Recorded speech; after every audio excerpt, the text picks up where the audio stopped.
Good afternoon, CFM. This is Coach Matt, and it is Thick Thursday, which is a substitute for Flex Friday.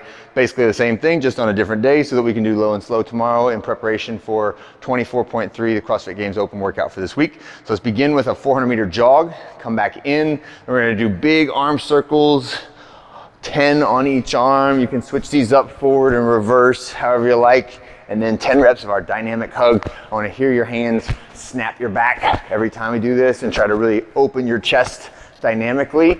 Step back swivel is our next one. This is a little bit of balance, but it is also a thoracic spine opening movement, or like, how do I get more extension on my chest, right? So if I'm starting in a nice balanced stance, I'm gonna step across the back line of my leg and rotate down into that bottom position, right? And then back to my starting point. And if you wanna get even more, you can rotate all the way around to the front and back to your starting point. Again, so a little bit of balance and a little bit of thoracic spine mobility, which is gonna help us out for all of the pushing and chest work that we're about to do, okay? Next one is a overhead stretch from a band. So you can set your band up that you wanna do your tricep extensions from. Get your hands through that.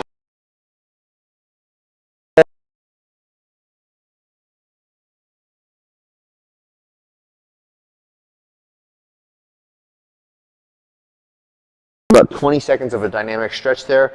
And then let's repeat that whole sequence, but with a 200-meter jog at the beginning. And if the weather throws us a curveball, I'm recording this weeks in advance, then just do a row or a bike or something, but try to get out and jog if it's at all possible, all right?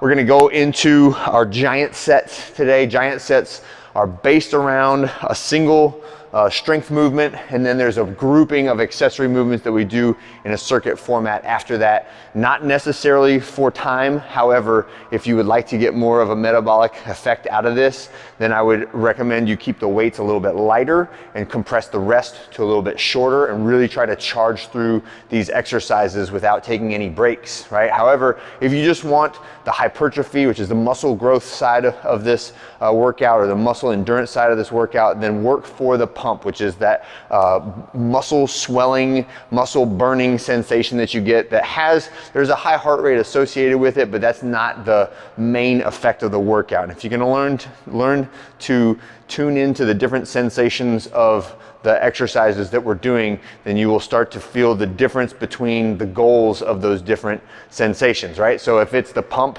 that you're looking for muscle growth, or if it's the high intensity burn, like the churning in your stomach, the throat irritation that we get from the rapid breathing, right? That is a very different effect from the hypertrophy effect of a Flex Friday, Thick Thursday style workout, right?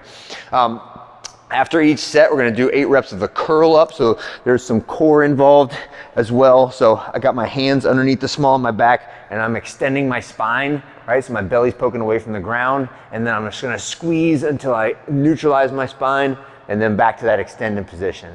And squeeze again just until my spine is back to neutral, and then relax and extend, okay? That's our curl up. Next one, dumbbell chest fly. So I've got 2 moderate weight dumbbells, and my back is on the bench. Elbows are mostly straight, but slightly bent and turned out to the side.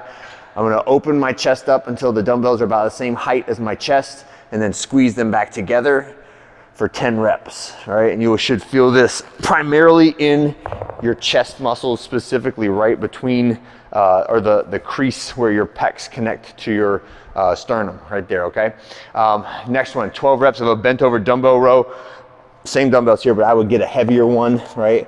For 12 reps, arm extended until rowing until the dumbbell touches your chest, all right? And you can do that one arm at a time. Don't do that with both arms at the same time. Make sure you plant one hand and try not to rotate your shoulders when you do that. The next one is a band tricep extension. So I've got the band hanging down from overhead, elbows pinned hard to my body, and I'm just extending my arms until they're straight and turning my thumbs outward as I go down, right? Next one is strict pull-ups. And for this one, I have 10 written up there. If anybody feels like adding some weight and going slightly lower in reps, I would say that's also a good thing to practice. Since today we're just doing 10 strict ones, so no kipping is allowed. You can still do this banded, but I wanna see no movement from the hips. So no forward to back or no hips going to help it. This is just the strict pull of the arms. And again, if you wanted to do like 4 sets of 5 with a weight belt, that will be fine as well too, okay? And finish with another ab of your choice. So you could do something more challenging like a V sit-up or a GHD sit-up, or you could do some strict toes to bar. And then after that is all done, rest to breath recovery. And you can feel free to mix and match the core stuff as at your desire there, okay? All right, that's it for this Thursday. I hope you guys have a great one, and I'll see you for Low and Slow on Friday.